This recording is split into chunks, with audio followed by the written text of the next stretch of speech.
आज शिविर का अंतिम दिन है और वैसे तो 4 सेशन होते हैं, 2 सुबह 2 शाम को, किंतु शाम को प्रसाद भी है कुछ, शायद 7 बजे अराउंड, रफली आई एम प्रिज्यूमिंग। तो 5:45 के बाद हम एक और session I am ready to take. अगर प्रश्न है तो खासकर उस समय ले सकते हैं हम लोग। और अब हम लोग आएंगे श्री अरविंद के मुख्य कार्य पर। तो हम लोग श्री अरविंद का भविष्य का दर्शन, वो दर्शन नहीं है, वो भाग्य को केवल देख नहीं रहे हैं, उसकी सृष्टि भी कर रहे हैं। वो भविष्य दृष्टा ही नहीं, सृष्टा भी हैं। सुपर माइंड की बात हो रही थी कल कि जो वह देखता है वो क्रिएट भी करता है। तो ये एक अलग प्रकार का भाग्य दर्शन है। वो दिखा भी रहे हैं हमको कि भविष्य क्या है और उनको क्रिएट भी करना है, दोनों चीज़ें हैं। और जो वो देख रहे हैं वही क्रिएट होता चला जाएगा। तो इसमें हर युग में हम देखते हैं कि जब युग संधि की वेला होती है तो भगवान आते हैं। ये हम सब मान्यता ही नहीं है, ये तो एक निश्चित रूप से श्री कृष्ण ने इस पर अपना अथॉरिटेटिव स्टैंप लगाया हुआ है। और श्री अरविंद भी इसी बात का प्रतिपादन करते हैं कि जब जब धर्म की ग्लानि होती है तब अवतार आते हैं युग संधि के अवसर पर, और वो फिर से धर्म को ऊपर उठाते हैं।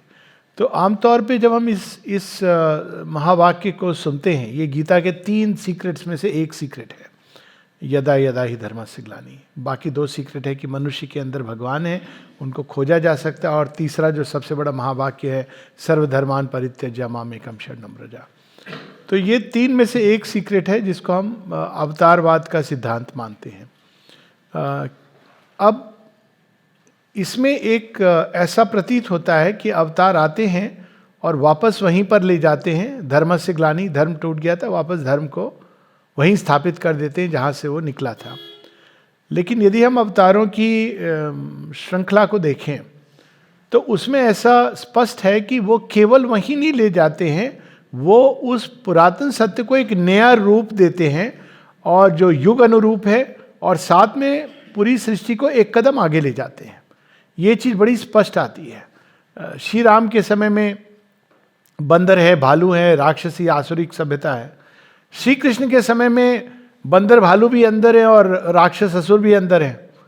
तो एक अलग प्रकार से अब ये मनुष्य ने, श्री राम के समय मनुष्य ने पशु को और राक्षस को और असुर को अपने अंदर आत्मसात करना प्रारंभ किया था, जो कल हम लोगों ने पढ़ा था राक्षसा पोएम में। तो ही फॉल्स मतलब he does not gate transform, लेकिन वो अब नेक्स्ट लेवल पे चला गया मनुष्य। तो मनुष्य है अब, लेकिन उसके अंदर राक्षस, असुर, पशु, ये सब उसके अंदर आ गए, ह्यूमनाइज्ड हो गए हैं। तो अब वो 10 सिर का रावण नहीं है, वो एक सिर ही उसका काफी है ये सोचने को कि मैं दुनिया का राजा हूं, मैं कंट्रोल करूंगा सारी सृष्टि को, मेरे भोग के लिए बनी है। तो अब मनुष्य में ये क्या बन गया? रावण उपभोक्तावाद बन गया। हर चीज को मैं चाहूं तो नष्ट करूं, मेरे एंजॉयमेंट के लिए पृथ्वी बनी है, इत्यादि इत्यादि। अब श्री अरविंद के युग में फिर ये धीरे धीरे हम देखते हैं कि धर्मस्य ग्लानि, अब उसको नेक्स्ट स्टेप, अब वो नेक्स्ट स्टेप क्या है? वो वहाँ कहते हैं दिव्य मानव, देव मानव और दिव्य मानव। देव मानव की सृष्टि का प्रयास हुआ है समय समय पर, केन उपनिषद में भी हम देखते हैं। अब दिव्य मानव क्या करेगा? अपने अंदर मनुष्य, राक्षस, असुर, पशु सबको अपने अंदर ले लेगा। लेकिन अंतर ये होगा कि वो उन सबको ट्रांसम्यूट करेगा। जैसे मनुष्य पशु, राक्षस, असुर को एक ह्यूमनाइज्ड करता है, ऐसा नहीं कि समाप्त हो गया, ह्यूमनाइज्ड हो गया। और ये हम लोग समझ सकते हैं अगर अपने जीवन को देखें और संसार के जीवन को देखें। तो उसी प्रकार से जो दिव्य मानव होगा वो असुर, राक्षस, पशु, ह्यूमन को डिविनाइज करेगा। डिविनाइज करने का मतलब ये हुआ कि ये भी जो तत्व निकले थे सृष्टि में, ये कहीं ना कहीं उसी एक से निकले हैं। ऐसा नहीं कि इनकी कोई अलग ही जगह से इनका स्रोत है, स्रोत तो आदि स्रोत एक ही है, लेकिन विकास की कड़ी में ये एक एक लेयर पे प्रकट होते चले गए। जड़ तत्व जब बड़ा कठोर है तो उसको मथने के लिए देवताओं के पहले असुर आते हैं। इसीलिए वो ज़्यादा सबल होते हैं, ज़्यादा बलवान होते हैं, क्योंकि पत्थरों को वो तराश सकते हैं और वो पहले आकर के काम करते हैं, भूमि जोतते हैं। जो भी उनकी, अब देखिए आप अभी एक श्री अरविंद की कविता है, उसके संदर्भ में बताएं। कविता है उनकी चिल्ड्रन ऑफ वोटन, पढ़ी होगी कुछ लोगों ने। अब वोटन कौन है? वोटन नॉर्स मिथोलॉजी के गॉड्स है। नॉर्स मिथोलॉजी ये यूरोप का जो नॉर्दर्न पार्ट है, नॉर्वेजियन, स्कैंडिनेवियन कंट्रीज, और उनका जो मुख्य क्रिएटर है वो ओडिन है, और वो गॉड ऑफ फ्रेंजी है, क्रिएटर है। लेकिन अगर आप पढ़ेंगे नॉर्स मिथोलॉजी को तो आपको ऐसा लगेगा कि ये सच में देवता है कि असुर है। अगर हम लोग भारतीय परिप्रेक्ष्य पढ़ेंगे तो लगता है ये अजीब है, ये कैसा क्रिएटर है, फ्रेंजी का गॉड है वो। हालांकि वो वेल्थ, विजडम, डेथ का भी गॉड है, वो गॉड ऑफ डेथ है नॉर्स मिथोलॉजी में। अब उसी का जो जर्मनाइज्ड वर्जन था वो था वोटन, WOTAN, कुछ लोग वोदेन भी बोलते हैं, वोटन। तो ये जो वोटन है उसकी ही संतानों में एक होता है हिटलर। और जैसे हम देखते हैं कि रावण और कंस, हिटलर और स्टालिन और मुसोलिनी के सामने वो बड़े अच्छे लगेंगे, मैंने रियली लगेगा कि ये उनके सामने तो ये कुछ भी नहीं है। और उस समय जब लोग नहीं देख पा रहे थे कि हिटलर कौन है,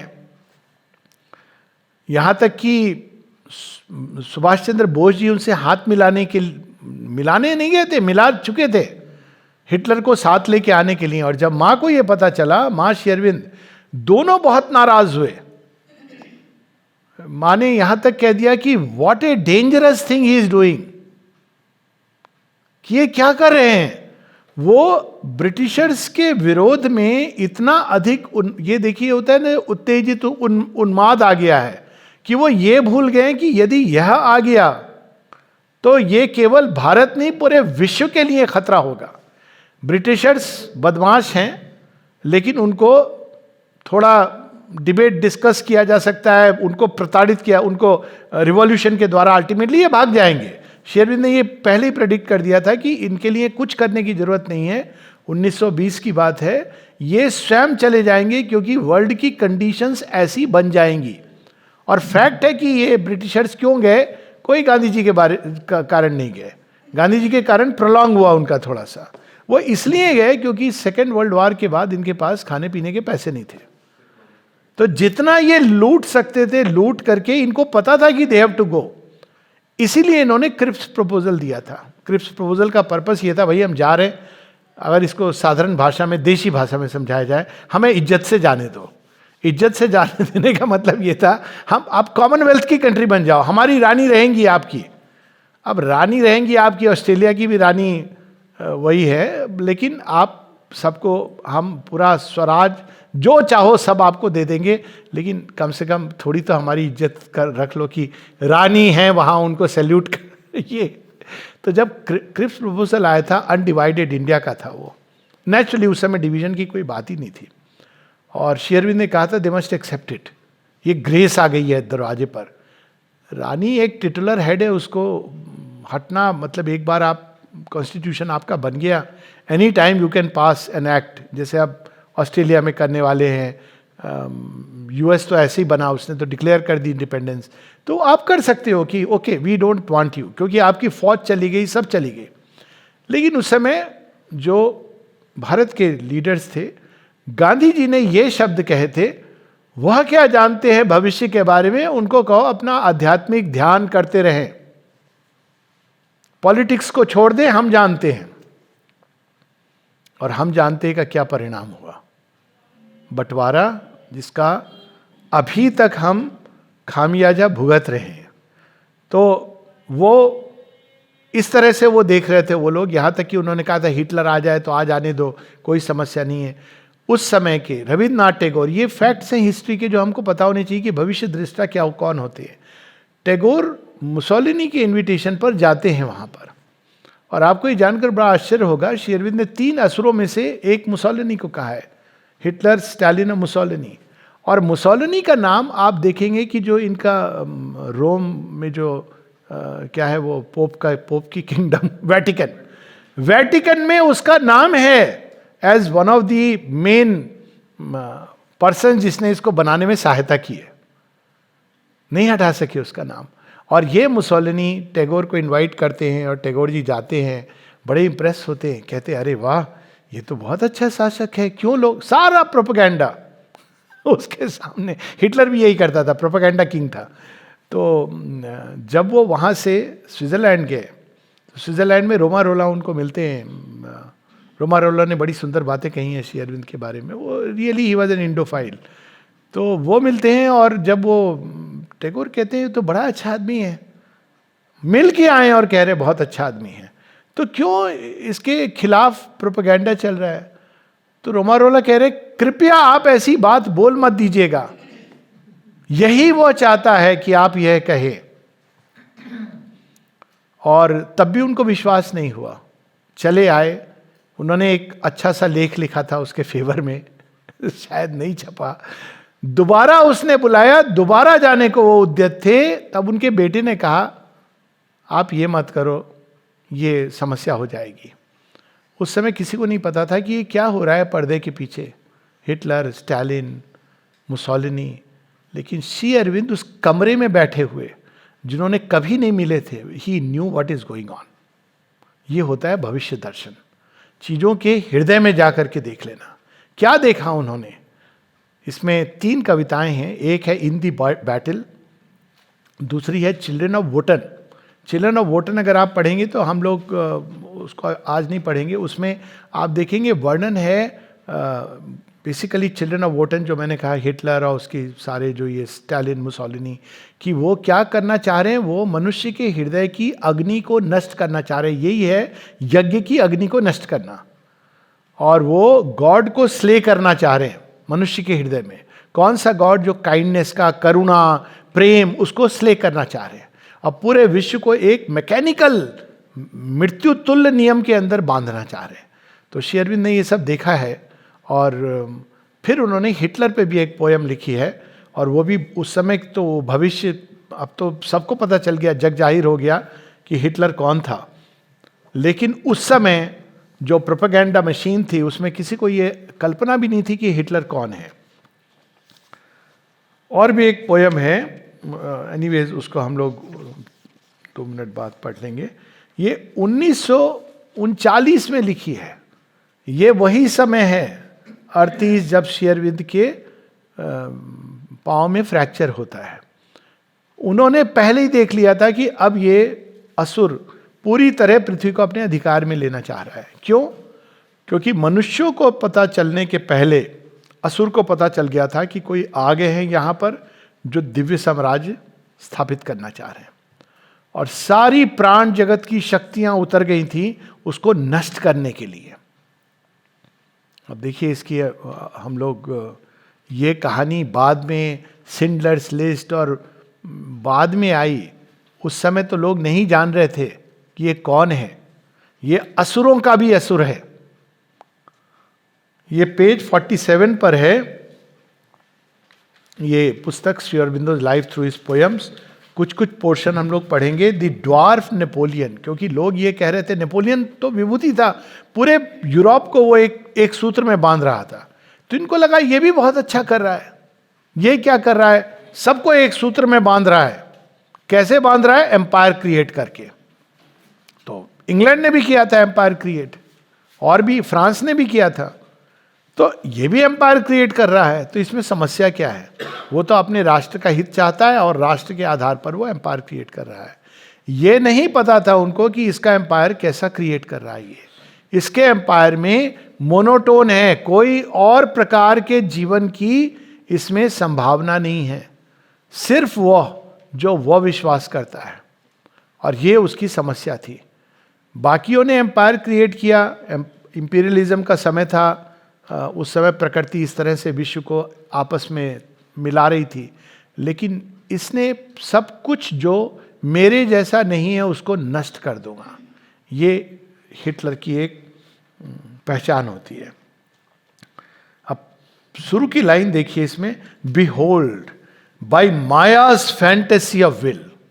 किसको ब्लेम कर? हम लोग कई बार कहते हैं ना ये मनुष्य वो मनुष्य, श्री अरविंद सीधा स्रोत में जाते हैं, जैसे मांडव्य ऋषि, क्यों मुझे इस पर सोना पड़ा? राजा कह रहा है मैं हूं, तुम कौन हो? मैं पूछने जा रहा हूं विधान के देवता विधाता से कि ऐसा मुझे क्यों लिखा गया था। A violent miracle takes sudden birth, the real grows one with the incredible, in the control of her magician wand, the small achieves things great, the base things grand, this puny creature would bestride the earth. अब ये small achieves things great, the base things grand, Hitler के inner development के बारे में Sherwin ने कहा था, he has the psychic of a London taxi driver, बिल्कुल अनडेवलप्ड है इसका साइकिल। लेकिन इस तरह के लोग जिनकी ये डेवलप नहीं होती आंतरिक चेतना, अक्सर मासेस पर बहुत अधिक इनका अधिकार होता है। जब शेरविन से कहा गया था 5 लक्षण, 5 बोल के नहीं कहा गया था, उनसे कहा था लक्षण की इस बार सुपर माइंड डिसेंड करने वाला है, इसके क्या लक्षण होंगे? तो लोग कहते हैं ना कलयुग की लक्षण, कलयुग के लक्षण। श्री अरविंद कहते हैं पहला, ज्ञान अपनी चरम सीमा, मन के द्वारा जितना ज्ञान हम अर्जित कर सकते थे वो चरम सीमा पर पहुंच गया है। अब वो सीमाओं से फटने वाला है। तो जब वो फटेगा मनुष्य की मन की चरम सीमा से, तो वो प्रवेश करेगा मन की सीमा के परे। वो हो गया, हम देखते हैं।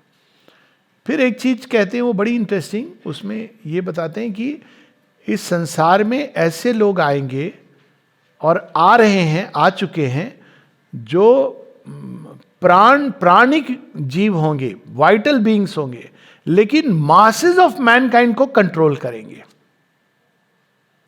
बहुत सारे मास, हुजूम, क्राउड। क्यों? क्योंकि जो प्राण प्रेरित ये बीइंग्स होते हैं, राक्षस, असुर, उसी को अलग ढंग से हम कह रहे हैं, वो ह्यूमन माइंड को, ह्यूमन वाइटल को कंट्रोल करते हैं। और ह्यूमन वाइटल क्या है? वो पैशन पे चलता है। वो पैशन को भड़काते हैं, एक्साइटमेंट लाते हैं, और एक्साइटमेंट के आधार पर वो बहुत भीड़ इकट्ठा कर लेंगे।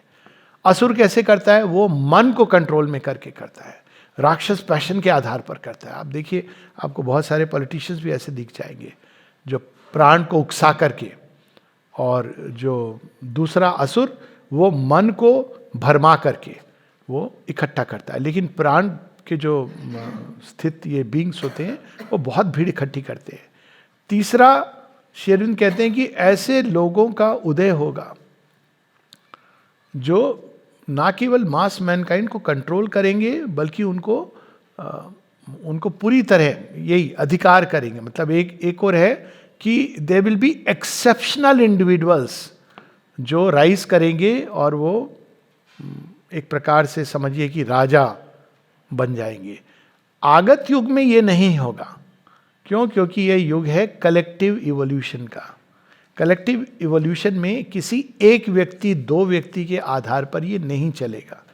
यही नारायण का जो असली स्वरूप है, नर के अंदर जो वास करते हैं, तो इट्स ए कलेक्टिव इवोल्यूशन, उसकी बात करते हैं श्री अरविंद। तो इस प्रकार से वो कई लक्षण बताते हैं कि ये नवयुग आने वाला है। मतलब पहले पुराना युग जाएगा, फिर नवयुग आएगा। तो उनमें से एक है हिटलर, जो इन सब का प्रतिनिधित्व करता है। और उसका जन्म कैसे होता है? माया की फैंटेसी। ये कौन सी माया है? 2 प्रकार की माया बताई हैं श्री अरविंद ने। एक तो जो विद्यामयी माया, और दूसरी अविद्यामयी माया। अविद्यामयी Maya becomes the mother of darkness and evil. तो हम लोग जब ईविल को देखते तो हम कहते हैं यह व्यक्ति वो व्यक्ति। श्री अरविंद, यह व्यक्ति वो व्यक्ति तो ठीक है, इसके पीछे क्या कार्य कर रहा है? हाँ, कोई हैं जो उसके बड़े रिप्रेजेंटेटिव्स हैं, और उनकी भी पहचान श्री अरविंद बताते हैं। तो उनमें से एक था हिटलर, लेकिन उसके पीछे कौन सी शक्ति कार्य कर रही थी? डार्क आसुरिक माया। और ये बड़े विचित्र ढंग से काम करती है। एक जगह श्री अरविंद कहते हैं, एक डिसाइपल पूछता है कि डिवाइन मदर को तो हम सब मानते ही हैं, तो यह मदर की तो वैसे जरूरत नहीं है, वैसे हैं डिवाइन मदर इस रूप में, लेकिन वो वर्ल्ड मदर हैं। तो श्री अरविंद कहते हैं be careful of a hostile asuric Maya creating a division between this mother and that mother. अब ये देखिए कहाँ याद आती है ये बात, ये होस्टाइल माया, इस प्रकार का डिवीजन हमारे शास्त्रों में भी है। शास्त्रों में कहाँ ये अविद्यामयी माया जो नहीं समझ पाती हैं इस बात को, सती की कहानी, वो शिव जी से कहती है ये देह धारण करने वाले देहधारी को आप सच्चिदानंद ब्रह्म कह रहे हो, स्वयं को इनका सेवक बता रहे हो। How can he be the divine, how can he be God, how can he be your lord. आप तो देवता हो, देवों के देव हो, आप इनको प्रणाम कर रहे हो सच्चिदानंद ब्रह्म करके। देखिए ये माया का पर्दा होता है, हमारे शास्त्रों में है। तो शिव जी कहते हैं कि देखो ये गलती मत करना। वो कहती है मैं टेस्ट करके आती हूँ, ये मत करना। और हम सब जानते हैं, ये कहानी सबने सुनी होगी, टेस्ट करने जाती है माता सीता का रूप धारण करके। क्यों? क्योंकि श्री राम भटक रहे हैं। हे सीते, हे सीते, पत्तियों से पूछ रहे हैं तुमने सीता को देखा, वृक्षों से पूछ रहे हैं सीता को देखा। कहती इनको भगवान कह रहे हो। तो जाती हैं, ओट में खड़ी होकर वृक्ष से सीता का रूप धर लेती हैं। और तब राम जी कहते हैं कि माता आप आ गई, अब आपके जो पति परमेश्वर हैं वो आपको ढूंढ रहे होंगे, चिंतित हो रहे होंगे, ठीक वैसे जैसे मैं चिंतित हो रहा हूं सीता के लिए। तब वो रियलाइज करती है कि मैंने क्या भूल की है, क्योंकि वो रूप से नहीं चेतना से जानते हैं, जो संबंध है उनका चेतना से। He understands Sita not by रूप बट बाय कॉन्शियसनेस। ये रामायण में कई जगह पे ये बातें आती हैं। एक होती है जब वो राम जी का शीश ले आते हैं, रावण ले आता है माया से, तो माता सीता कहती हैं, she concentrates for a while and she knows she is fully connected with Ram and she says no, this is falsehood. यही कहानी आती है गौतम नारी अहिल्या के केस में कि तुमने रूप से देखा, चेतना से नहीं समझ पाई कि ये मैं नहीं हूं। ये बड़ी इंटरेस्टिंग है ये कि कॉन्शियसनेस से संबंध जोड़ करके पहचानना, ये अपने आप में एक विज्ञान है। रामायण में बहुत सारी ऐसी ऑकल्ट चीजें रामायण महाभारत में दी गई हैं। तो जब लोग बाहर से देख रहे थे हिटलर को, उसके प्रोपेगेंडा को, श्री अरविंद ने अंदर से देख लिया था कि ये किसकी क्रिएशन है। और वो जरूरी था क्योंकि अब नया युग आ रहा था, नए सतयुग में हम प्रवेश कर रहे थे। तो जो सबसे बड़ा कंटक अविद्यामयी माया ने अंधकार के गर्भ से बिल्कुल निकाल करके सामने प्रकट कर दिया। अगर हम इसको पौराणिक ढंग से इस स्टोरी को पेश करें तो कहा ये भी है, इसका भी कुछ कर दो आप। तो श्री अरविंद माता जी का युग है, तो जो उन्होंने किया वो तो हम सब जानते हैं। Even as the immense colossus of the past, Napoleon's mind was swift and bold and vast. अब वो लोग कह रहे थे ये नेपोलियन है, तो श्री अरविंद कहते नहीं, his heart was calm and stormy like the sea, his will dynamic in its grip and clasp. तो नेपोलियन का वर्णन करते हैं और उसके बाद में कहते हैं कि यह वो नेपोलियन नहीं है, ये तो असुर है, असुरों का भी असुर है। कुछ पंक्ति पीछे देखिए, नीचे, दिस स्क्रीमिंग ओरेटर, उसके एक लाइन पर, violent and cruel, devil, child and brute, this screaming orator with his strident tongue. अच्छा बोलता है, लेकिन हर बात में उसके मुंह से स्ट्राइडेंट, किसी को चुभाना, किसी को काटना, यही उसके मुख से निकलता है वाणी से। This prophet of a scanty fixed idea, विशालता नहीं है, एक छोटे से आइडिया को लेके वो यूनिवर्सलाइज करना चाहते हैं। ये असुरों की पहचान होती है। क्यों श्री अरविंद ने गांधी जी के बारे में ये बात कही थी और उनको कभी दर्शन नहीं दिया? क्या समस्या थी? Rigidity and a narrow idea. और ये समय आ गया कि भारत अपनी मानसिकता से उनको बाहर निकाले। रिजिडिटी, मैं जैसा कहता हूं, मैं जैसा चाहता हूं वैसे ही सब लोग करें। बकरी का दूध पिए, चरखा चलाएं, फटेहाल रहें, जमीन पर सोएं, एक जो एसेटिक लाइफ की जो प्रतिनिधित्व करते हैं, और स्कैंटी आइडिया, नॉन वायलेंस को यूनिवर्सलाइज कर देना, और वो भी बाहर से। That is the hallmark of the asura. और अपनी बात वो हर तरह से मनवाते थे। ये होता है असुर का तरीका। डिवाइन का तरीका, श्री कृष्ण सब कुछ बता देते हैं अर्जुन को, बाद में कहते हैं अर्जुन मैंने तुझे जो कहना था कह दिया, अब तू चुनाव कर ले। श्री अरविंद माता जी, कहीं पर आप नहीं देखो कहीं you must do this, if you don't do this you will be punished, कुछ नहीं। वो बताते हैं, सब बताते हैं हम लोगों को, फिर फ्रीडम दे देते हैं। किसी ने पूछा भी श्री अरविंद से, कहा कि आपके जैसे चाहते हैं, अगर आप क्यों नहीं, वे लोग जो आपके अनुसार नहीं चलते आश्रम में, आप उनको बाहर निकाल दो। श्री अरविंद कहते हैं पूरे आश्रम को खाली करना पड़ेगा। पूरे आश्रम को खाली करना पड़ेगा। तो मैं बता देता हूं कि भाई देखो ये अच्छा है, ऐसे रहना चाहिए, लेकिन फ्रीडम। कोई कहता है आपने इतनी फ्रीडम क्यों दे रखी है लोगों को? कहते बिना इतनी फ्रीडम के सुपरमैन नहीं क्रिएट किए जा सकते। ये लोग बताते हैं माता जी का जब दर्शन करते थे तो उनको ऐसा लगता था वो स्वयं से भी मुक्त हो गए एक वास्टनेस में, और फ्रीडम में चले गए। और असुर के सामने प्रेशर, दबाव, you have to conform to his will. तो यहां उसकी बात हो रही है। This prophet of a scanty fixed idea plays now the leader of our human march. कई ऐसे आए थे उस समय। His might shall build the future's triumph arch. Now is the world for his eating a ripe fruit. His shadow falls from London to Korea. ये सब उन्होंने देख लिया था 1939 में कि ये यूरोप की 2-4 कंट्री से रुकने वाला नहीं है ये तो। और हिटलर को जब फिट्स आते थे तो उसमें वो इंडिया इंडिया इंडिया कहता था, वो चाहता था इंडिया आना। और श्री अरविंद कहते हैं कि दिस इज मदर्स वार, और उसमें ये तो बहुत बड़ा एक चैप्टर है अपने आप में। और लोग हिटलर के आश्रम में लोग हिटलर के साथ थे। क्यों? क्योंकि कई राष्ट्रभक्त थे। तो हिटलर इंग्लैंड का दुश्मन है, तो चाणक्य नीति पढ़ी थी उन्होंने, शत्रु का शत्रु मित्र। व्यास नीति नहीं पढ़ी थी, धर्मो रक्षति धर्मा। श्री अरविंद कहते हैं भारतवर्ष का एक पतन इसलिए हुआ क्योंकि उसने चाणक्य नीति को अपनाया, ना कि व्यास नीति को। व्यास और विदुर नीति क्या है? धर्मो रक्षति धर्मा। आप धर्म के साथ खड़े रहो, धर्म आपकी रक्षा करेगा, डोंट वरी अबाउट इट। लेकिन शत्रु का शत्रु मित्र इसलिए आप बना लो, चाहे वो विधर्मी क्यों ना हो। ये नीति नहीं है। ये जो नीति है ये विनाश की ओर ले जाती है। अब देखिए कितना डिफरेंस है ये।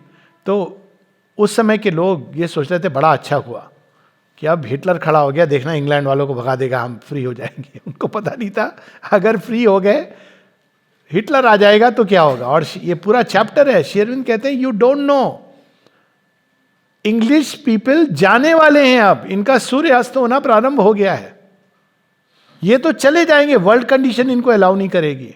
लेकिन अगर यह आ गया तो 10,000 वर्षों तक आप मुझे बोलो, मैं आश्रम खुद ही पैक कर देता हूं। You can forget about spiritual life. 10,000 वर्ष पीछे ले जाएगा संसार को। Cities and nations crumble in his course. A terror holds the peoples in its grip. World destiny waits upon that foaming lip. ये सब उनको कैसे पता था? ये तो बहुत बाद में लोगों को पता हो चला है। बहुत उसके जो नज़दीकी लोग थे, हिटलर को फिट्स आते थे, और वो फिट्स में उसके मुंह से झाग निकलती थी। और जब झाग निकलती थी तो वो कई बार नीचे लौटता हुआ जो कारपेट होता था ना, उसको काटता था, च्यू करता था। और उस समय इस तरह की बातें करता था, उसमें कभी कभी इंडिया इंडिया ऐसी बातें करता था। श्री अरविंद फोमिंग लिप्स, मुंह से झाग निकलना, मतलब वो एक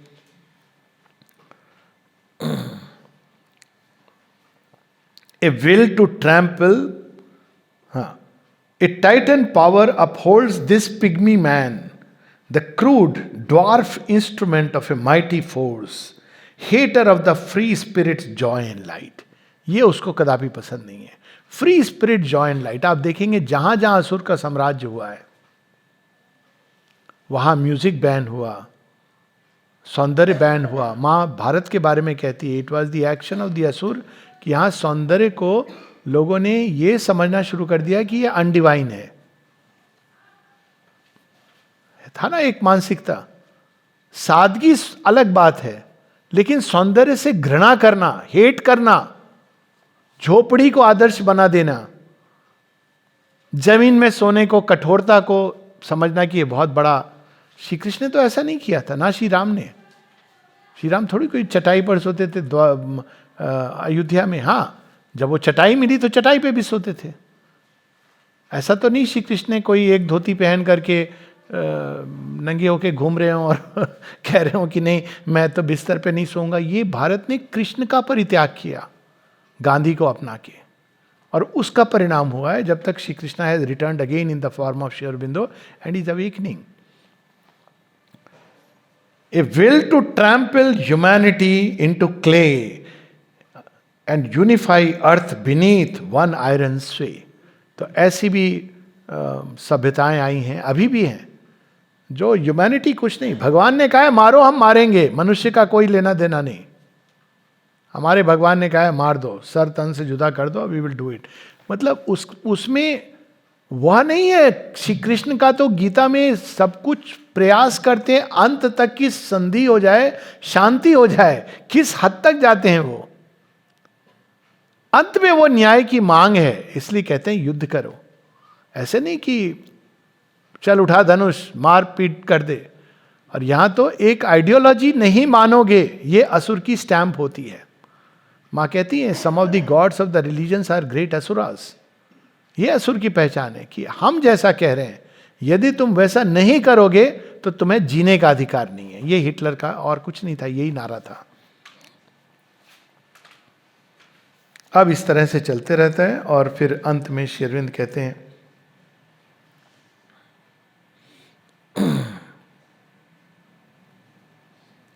लास्ट की 6 लाइन अगले पेज पर, पेज 49 पर, an energy his body cannot invest, too small and human for that dreadful guest. राक्षस और असुर का भी यंत्र बनना आसान नहीं है। वो एनर्जी, टाइटेनिक एनर्जी, आप देखिए रावण कैसे तैयार हुआ था। उस ऊर्जा को होल्ड करना, पेज 49 उस लास्ट की 6-7 लाइन। तो श्री अरविंद देख लेते हैं कि इसके अंदर कैपेसिटी ज्यादा नहीं है, ये होल्ड नहीं कर सकता इवन राक्षस असुर की ऊर्जा को, लेकिन आया महाअंधकार से है।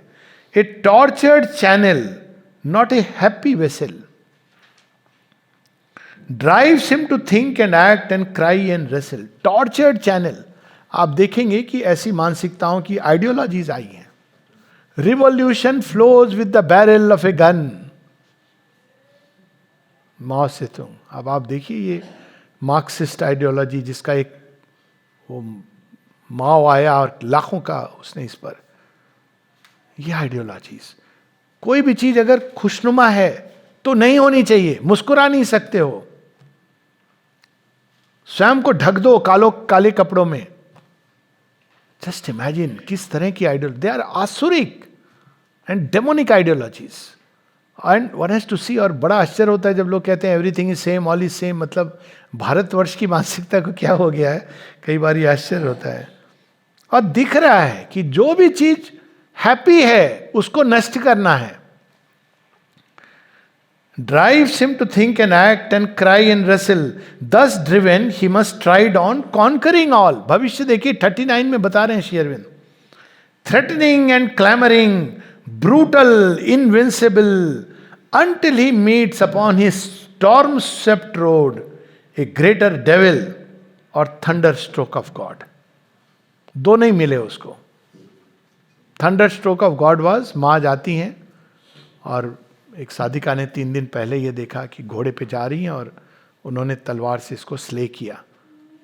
उसने कहा मैंने क्या देखा माँ? माँ मुस्कुराती कहती ठीक देखा लेकिन चुप रहो।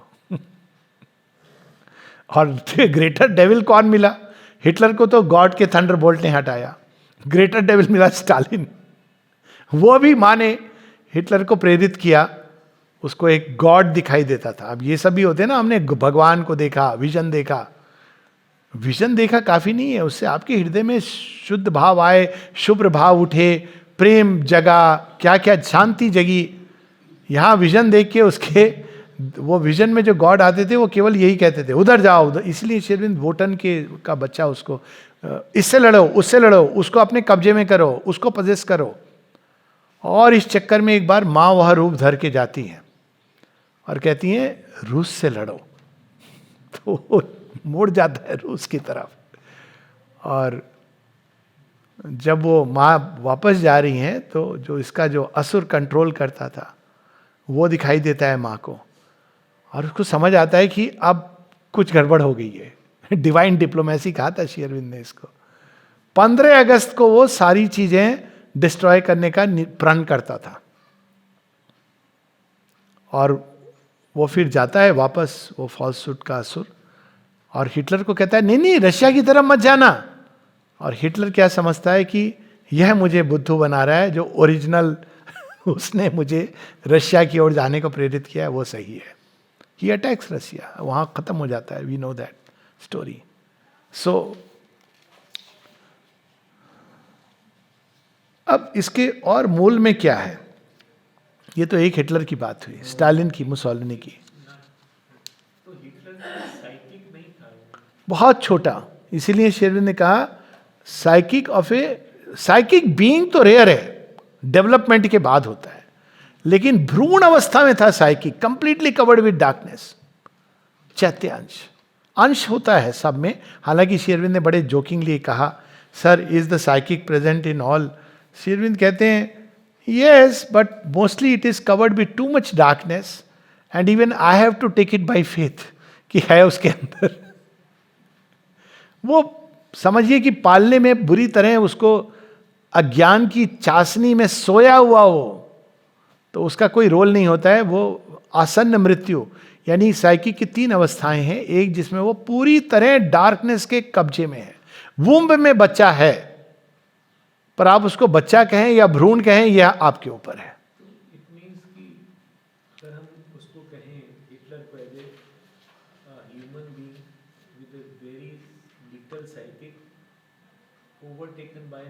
कंप्लीटली, क्योंकि ऐसे ही लोगों को असुरिक शक्ति काबू में ले सकती है। Total darkness. तो ये फर्स्ट स्टेज होती है साइकिक की, जिसको श्री अरविंद कहते हैं सिंथेसिस ऑफ योग में अनीश। देखिए अगेन श्री अरविंदो कैसे यूज करते हैं शब्द को, अनरित, अनीश। अनीश कौन है? जो लॉर्ड है लेकिन उसने अपना स्वामित्व गंवा दिया है। Anish, not Lord. तो वो प्रकृति का स्वामी नहीं है, दास है। वासव दत्ता जो उनका प्ले है उसमें भी ये 3 स्टेजेस आती हैं।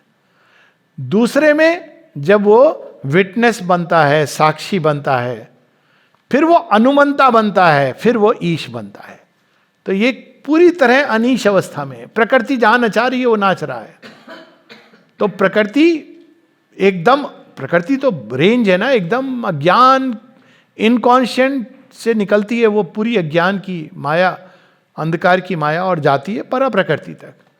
तो ये उसके कब्जे में था, और वो भी जरूरी था। उसके पीछे जो ग्रेटर प्लान था, ओल्ड वर्ल्ड ऑर्डर भी समाप्त करना था, वो सारा भगवान का प्रयोजन, क्योंकि सुपर माइंड ने हेसन कर दिया इसके थ्रू, वो एक अलग बात है।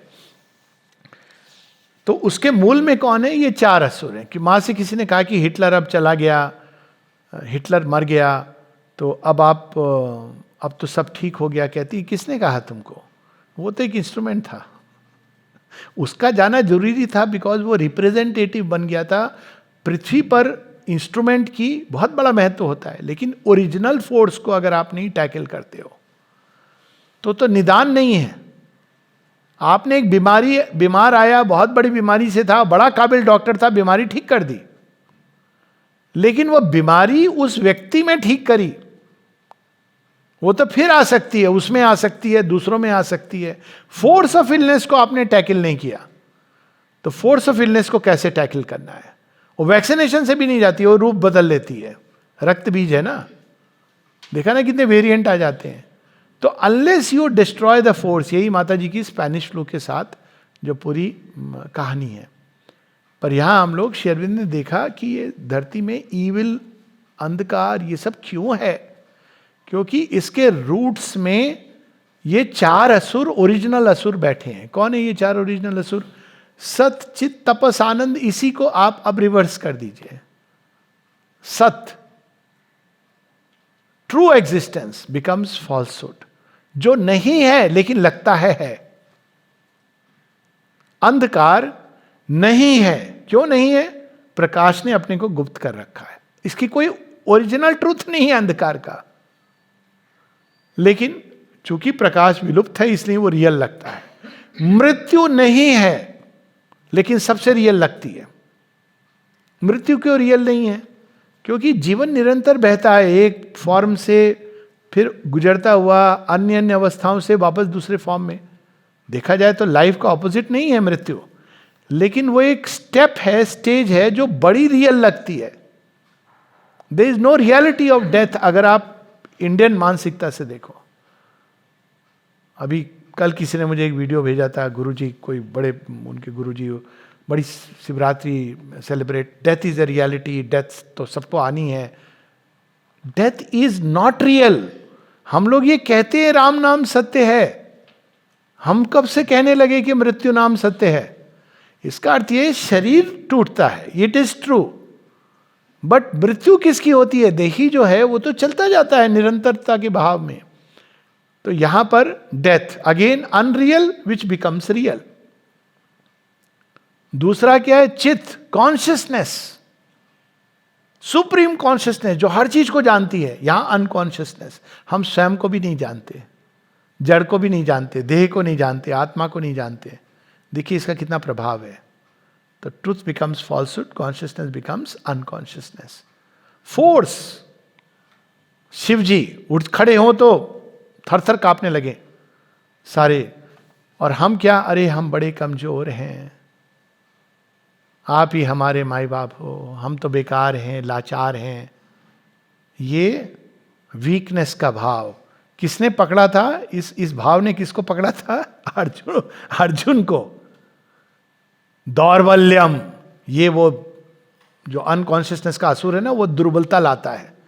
अरे हमारा क्या होगा, कोरोना हो गया, अब तो हमको भगवान भी नहीं बचा सकता, भगवान नहीं बचा सकता। ये जो भाव है दौर्बल्य का, ये अनकॉन्शियसनेस लाती है। और चौथे कौन? आनंद, ब्लिस। वो क्या बन गया है? सफरिंग। लोग पीड़ा ढूंढने लगे हैं और कैसे कैसे मेथड उन्होंने इजाद किए हैं। हॉरर, जितना आप मतलब जिससे पीड़ा में उनको जॉय, किस तरह का जॉय? विकृत हॉरर मूवीज वगैरह आप देखेंगे ना कि हॉरर चीजें आजकल, मुझे बड़ा आश्चर्य हुआ, स्कूल में बच्चे देख रहे हैं हॉरर, और टीचर्स, ठीक है it's cool. What is that? That is again suffering के प्रति आपका आकर्षण। एल्कोहल, ड्रग्स, पीड़ा खुद को देना, दूसरों को देना, गॉस्पेल ऑफ सफरिंग। तो ये चार असुर है। और श्री अरविंद तो स्पष्ट कि भाई जब तक इनको नहीं कुछ करते तब तक ये तो इंस्ट्रूमेंट लाते रहेंगे। अब इनका क्या करेंगे? आप इनको मार नहीं सकते क्योंकि ये ऊर्जाएं हैं, शक्तियां हैं, ये शरीर नहीं है। ये शरीर धारण कर लेते हैं, शरीर आप मार दीजिए, लेकिन इनको आप मार नहीं सकते, ऊर्जा को नष्ट नहीं कर सकते। ऊर्जा को क्या कर सकते हैं? आप ट्रांसम्यूट कर सकते हैं, बदल सकते हैं एक फॉर्म से दूसरे फॉर्म में। इसी transmutation of energy from the dark to its parent white, यही रूपांतरण है। कैसे करेंगे? भगवान तो अपना काम करेंगे, लेकिन हमारे अंदर भी थोड़े थोड़े ये चारों ऑपरेट करते हैं। हमारे शास्त्र क्या कहते हैं? तत्वमसि, अहम ब्रह्मास्मि। और हम क्या कहते हैं? शरीर है। तो हम क्या कर रहे हैं? असुर की वाणी बोल रहे हैं। जब हम देह आत्मबोध से जीने लगते हैं तो वास्तव में वो असुर। मृत्यु तो सच है भाई, सबको आनी है। कौन सी आनी है भाई? वो रास्ता है, सत्य नहीं है। मार्ग में अंधकार आ गया थोड़ी देर के लिए, तो अंधकार सत्य नहीं है, एक पैसेज है।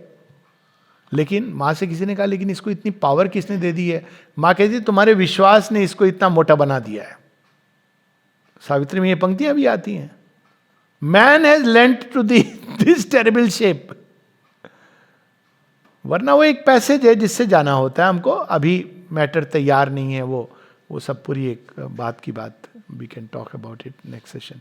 तो ये हम सबके अंदर मिथ्यात्व है, हम सबके अंदर अंधकार का अंश है, हम सबके अंदर अनकॉन्शियसनेस का असुर, हम सबके अंदर पीड़ा के प्रति एक आकर्षण, और ये हमको अपने अंदर का शमन करना, ये है प्योरिटी। माँ से किसी ने पूछा कि सबसे बड़ी अशुद्धि क्या है? हम लोगों ने तो सुना है ना, काम क्रोध लोभ मोह मत्सर।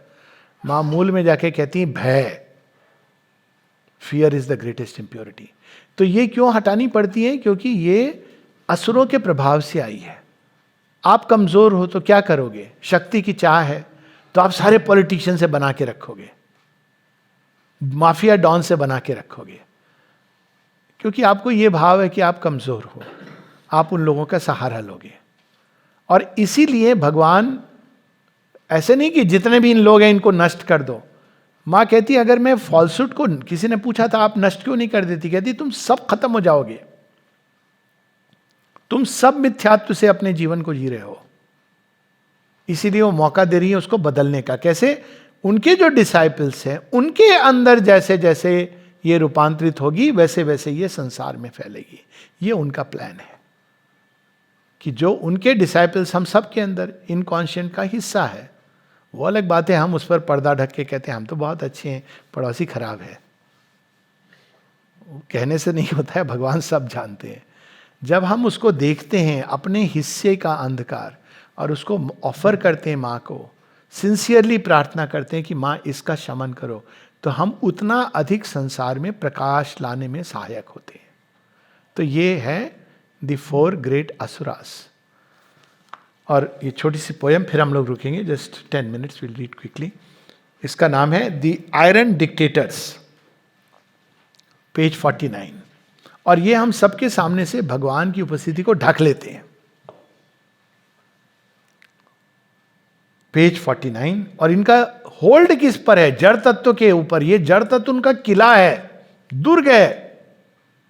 शरीर ने ऐसा बांधा हुआ है हमको कि हम देख नहीं पाते भगवान, जो एकमात्र reality.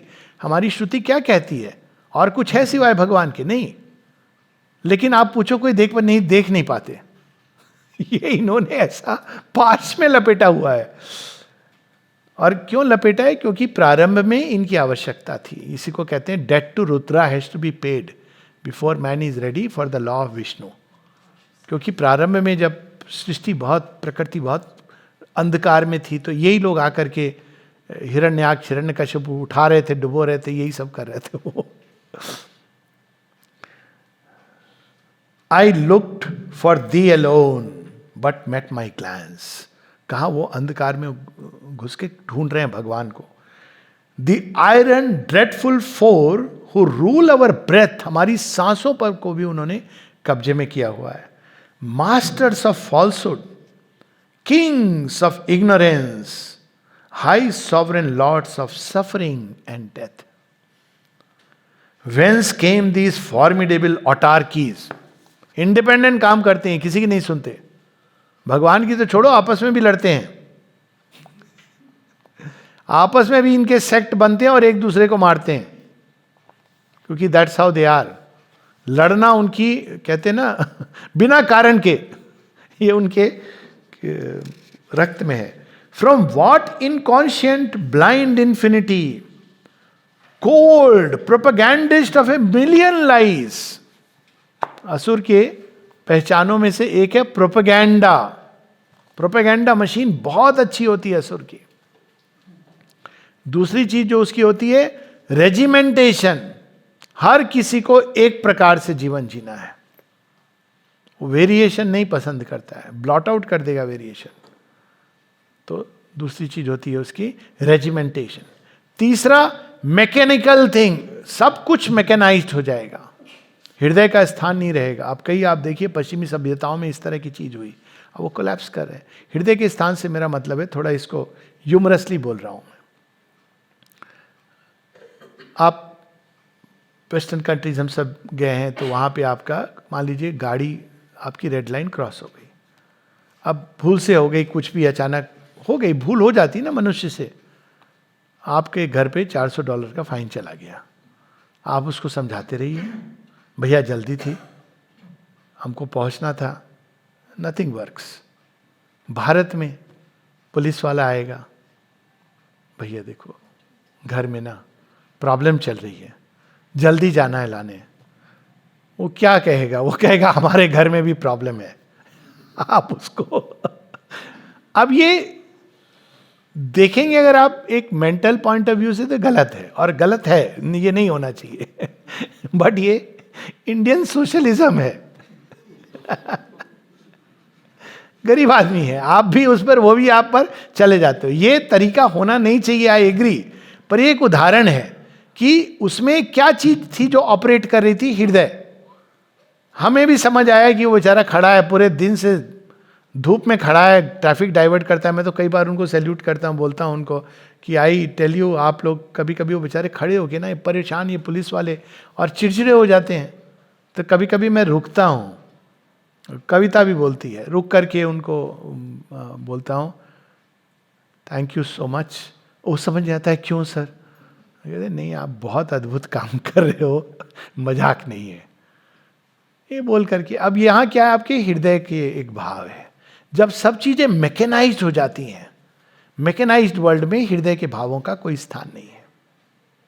Exactly rule bound system. इसीलिए जो वेस्टर्न सोसाइटी में जो रूल बाउंड सिस्टम बना, वो रीजन ने बनाया, और उसमें उसकी नियति कोलैप्स होनी है, उसमें हृदय के भाव क्रश होते चले गए। इसका पूरा सावित्री में वर्णन है। दिखने में बड़ा अच्छा लगता है, परफेक्ट लगता है, बड़ा सुंदर है, लेकिन आप देखिए चिड़िया मार दी गई। क्यों? बर्ड मीनेस होगा, ड्रॉपिंग्स होगी, सब कर दिया आपने। आपको बड़ा अच्छा लग रहा है, रोड क्लीन है, और सुबह चिड़िया आप नहीं सुन रहे। भारत में तो हमारे चिड़िया भी चहचहा रही है, मंदिर में घंटी भी बज रही है, दूध वाला भी टन टन टन टन शोर कर रहा है, अखबार वाला भी कह रहा है। अब ये सोच की बात है।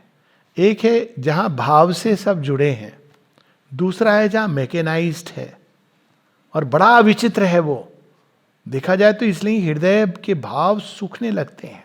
Singapore is an example. जब मैं वहाँ से, मेरा फर्स्ट इंप्रेशन सिंगापुर का यही था कि ये हृदयहीन जगह है।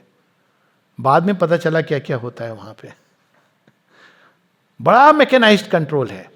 मैं ऐसे लोगों को जानता हूँ जो फंस गए, छोटी सी कोई चीज़ जो भूल से हुई और 6 महीने जेल में रो रहे हैं, बिलख रहे हैं। तो ये जो मैकेनाइज्ड कंट्रोल होता है, तो यहाँ उसकी बात हो रही है। Dictators of a world of agony. Ravana क्या, ड्रीम डेस्टिनेशन लंका रावण का, सब ठीक है। रावण के विरोध में आपने कुछ बोला, आपका अपना भाई इज किक्ड आउट। और was it thou who boards the fourfold mask. अब कहते हैं कि आप नहीं पहना है ये मास्क, तो एकमात्र। Enveloping thy timeless heart in time, thou hast bound the spirit to its cosmic task, to find thee veiled in this tremendous mime. क्यों आपने ये मास्क पहना? आप ये भी बता रहे हैं। शुरू से ही सब प्रेम है प्रेम है, तो आप देखिए क्या हुआ था। श्री अरविंद बताते हैं कि अंततः हम संसार में प्रेम और आनंद को स्थापित करने आए, जो श्री कृष्ण का है।